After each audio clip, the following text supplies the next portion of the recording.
Jambianuts, when me be jambianuts. Me zan me mam de skipperpers koekoe. Me zan me mam de skipperpers stokkeplous. Réunis aujourd'hui pour voir, contempler, admirer les images qui ont été tournées sur une petite caméra, une Super 8 mm, à une certaine époque qui date de 1964, 65, 1966, avec l'arrivée à la paroisse de Landévent de l'abbé François Lecor. L'abbé François Lecor qui venait de Lanvénégin et qui est arrivé dans cette paroisse de Landévent en janvier 1961, remplaçant en cela l'abbé Viavant, l'abbé Joseph Le Viavant, qui avait été nommé comme directeur de l'enseignement catholique. C'est une honte gentilette.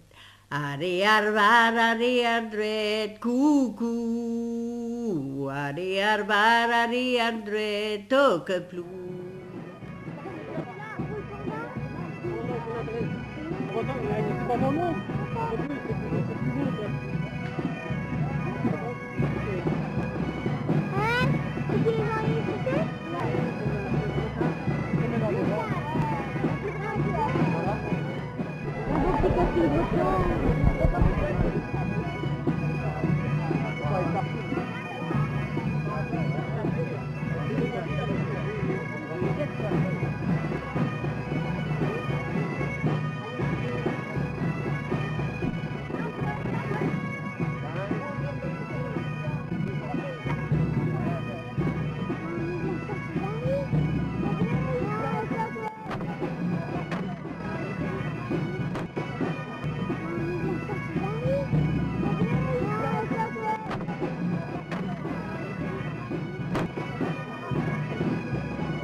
En 63, je crois.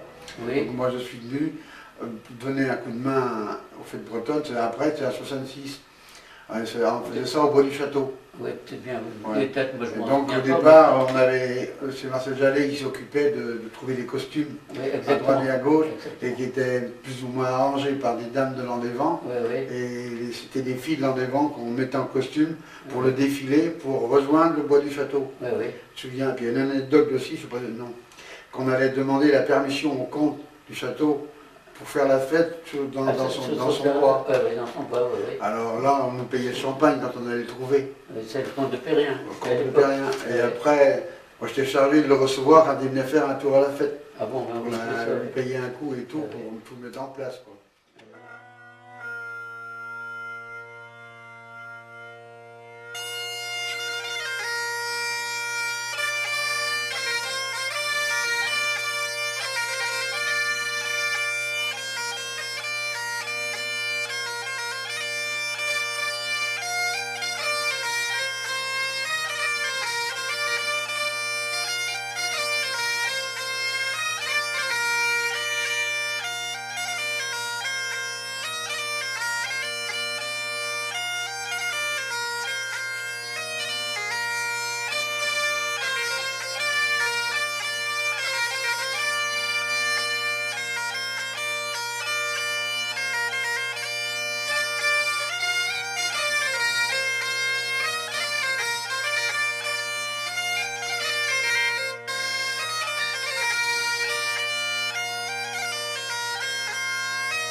Ah, écoute, je vois Nicole, hein, quand même, pas d'effort, là. Ça va dans l'eau, là, faut qu'on gagne, d'abord. C'est pas encore, donc t'as pas encore, hein. Il parlait pas trop fort. On est d'accord, hein. Il parlait pas trop fort, on jusqu'à la barre. Il parlait pas trop fort, on jusqu'à la barre.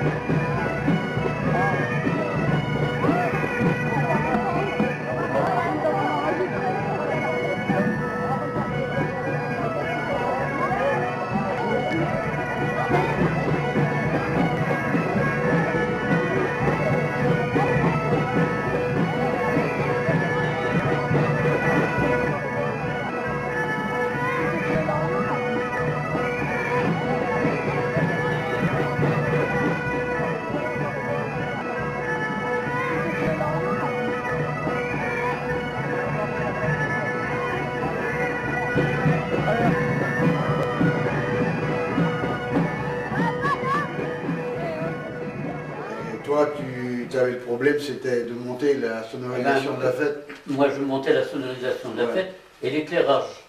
Je m'occupais des deux, quoi. Ouais, mais c'était un problème parce qu'il fallait prendre le courant. Ah oui, à l'époque, il fallait prendre le courant dans l'atelier de menuiserie à Jean Géano. À Jean Géano. Et alors, il fallait qu'on tire une ligne, un câble de 300 mètres de long, hein, Ah bah, dis donc. pour venir de là-bas, parce qu'il fallait qu'on vienne à travers Jean, on ne pouvait pas venir, bien sûr, en ligne droite. On était obligé de monter les câbles dans les arbres, alors tout ça, ça faisait de la longueur. Et les traversées de route, il fallait qu'on passe encore.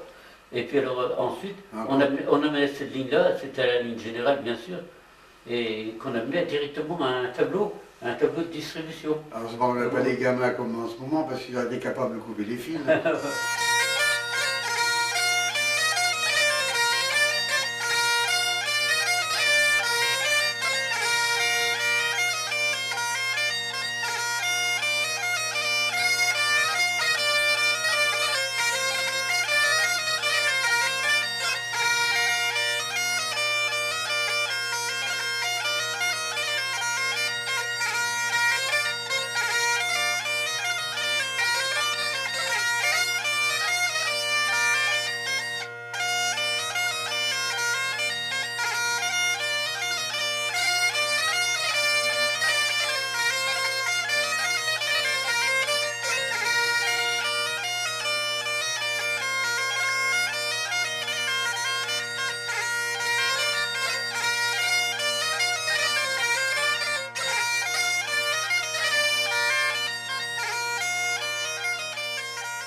Moi, je mettais 5 haut-parleurs, donc 2 qui étaient dirigés vers le bourg, vers l'entrée principale, un autre qui était dirigé vers la route de Beau, et les autres se trouvaient à l'intérieur de l'enceinte de la fête, quoi. Mmh. Et ensuite, bien sûr, je mettais du micro, je mettais deux micros sur pied sur le podium pour les musiciens, et puis un micro qu'on gardait près de la voiture de sonorisation pour les annonces. Ouais. Pour les annonces et les appels, quoi, qu'il y avait à l'époque. Parce qu'à cette époque-là, on avait quand même deux chevilles ouvriers au sein de la Saint-Martin. Il y avait, au départ, il y avait l'abbé Le Corps, c'est lui qui a lancé les fêtes de montagne au départ. Avec Marcel Jallet, il y avait Jean Carvalec qui était trésorier à cette époque, qui faisait un travail immense. Ouais. Puis donc toute l'équipe de...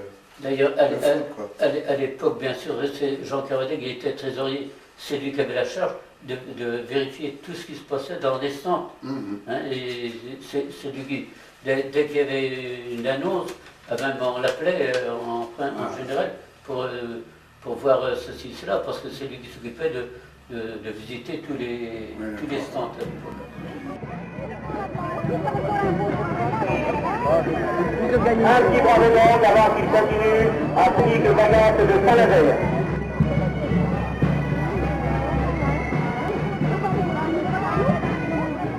Vous allez voir de magnifiques danses. Vous voudrez bien les applaudir. Ce sont eux qui gardent les traditions de la Bretagne d'autrefois. Ils sont la Bretagne d'aujourd'hui et grâce à leur jeunesse, ils préparent la Bretagne de demain. Pour autant, nous voulons conserver nos traditions. Nous les conserverons tant que nous pourrons en produisant ceux qui sont les futurs garants des traditions bretonnes.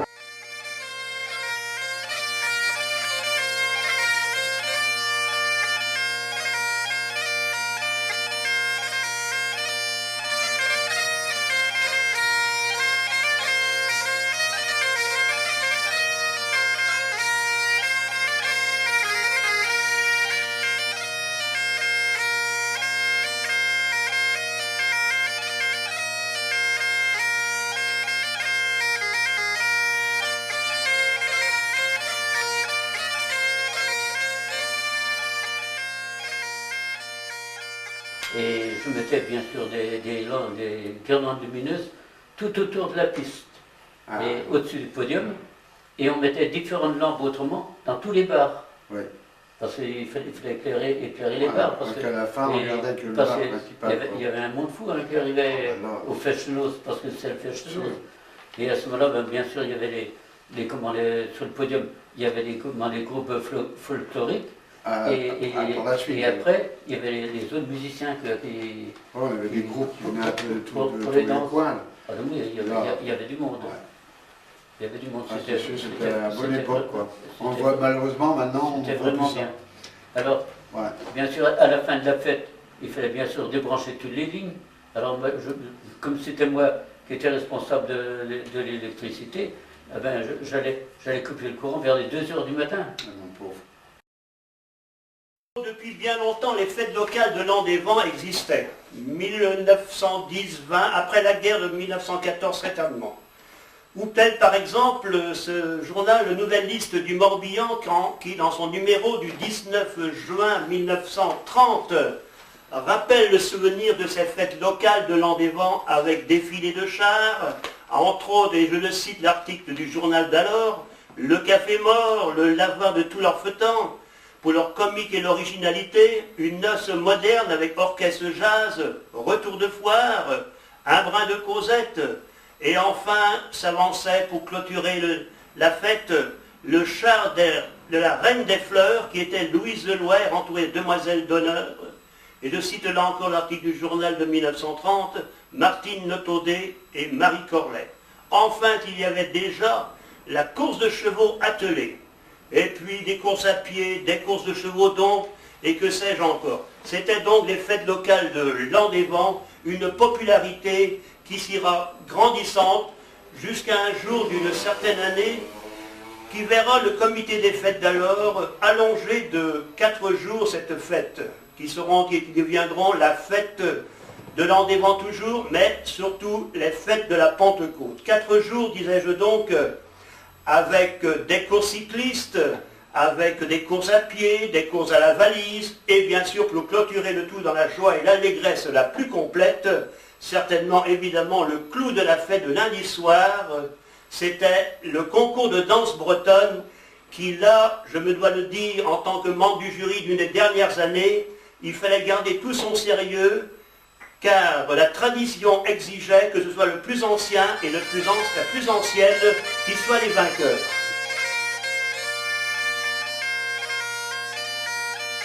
Évidemment, pendant les 4 jours fête foraine, ceci sous la présidence de Jean Lemanque et du président d'honneur, Job Kergeris, le maire de l'An des Vents, et le père de notre ancien maire, Joseph. Alors ces courses cyclistes, bien sûr, attiraient un monde de chaque côté de la route nous menant de l'An des Vents à Nostan et vice-versa. Le café Annick de Mandé-Crapin mettait ses tables à l'extérieur afin de pouvoir contenter tous les nombreux et nombreuses clients. Le pré du presbytère, lui, était pris d'assaut, c'était les gradins en quelque sorte, de même que les maisons adjacentes, telles par exemple celle de la boucherie Toumelin ou de Julien Tual tout à côté. Évidemment, un animateur de choix était là sur le podium, disons plutôt une charrette ou un tombereau. C'était notre ami Jean Kervalec, dont chacun se rappelle encore de ses voix pour attirer surtout les primes, car chacun sait que les primes, ça attise le spectacle. Alors donc de la joie, de l'amitié, dans ces rues de l'An des Vents, avec Reine Demoiselle d'honneur sur un petit camion érigé bien sûr en podium, se promenant dans les rues de Landévent, n'hésitant pas à tendre la main pour récolter quelques subsides et ainsi offrir des primes aux coureurs.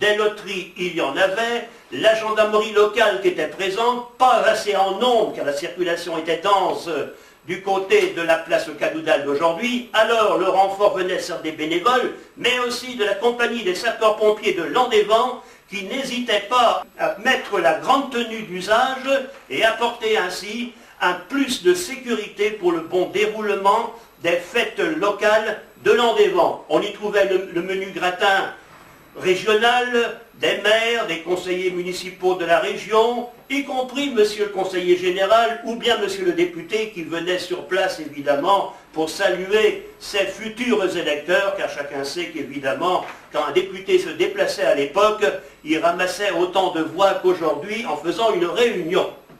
Je rappelle donc de 6 tours de circuit, 9 stands Persuel, Landévent retour, soit 90 km, on assista à un spectacle de choix. Un spectacle de choix, les coureurs étaient très nombreux, 70, ce qui était déjà beaucoup pour alors.